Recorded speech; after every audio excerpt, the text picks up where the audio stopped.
শুভ সকাল বন্ধুরা, কেমন আছেন আপনারা সবাই? আমিও খুব ভালো আছি।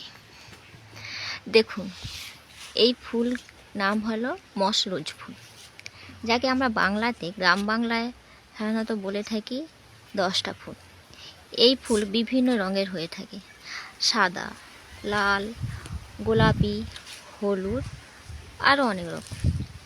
এই ফুল ঠিক রৌদ্র যেখানে বেশি হয় সেই জায়গায় থাকলে খুব সুন্দর ফোটে এবং রৌদ্র গুঁড়িয়ে নেওয়ার সাথে সাথে এ ফুলও কিছুক্ষণ পরে শুকিয়েও যায়।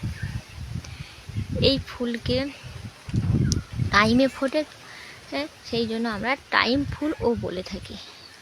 সাধারণতভাবে এই ফুল গ্রীষ্মকাল থেকে শরৎকাল পর্যন্ত হয়ে থাকে। দেখুন, এবং এই ফুল যদি আমরা কোনো ঝুড়িতে বা টবে যদি লাগাতে পারি তাহলে তো দেখতেই হবে না, সৌন্দর্য আরও কত রকমের হয়ে থাকে বা কত সুন্দর লাগছে। দেখুন, আমরা এই ফুলটাকে সাধারণতভাবে টবের মধ্যে লাগিয়েছি। আপনারাও পারলেও কিন্তু একবার ট্রাই করতে পারেন।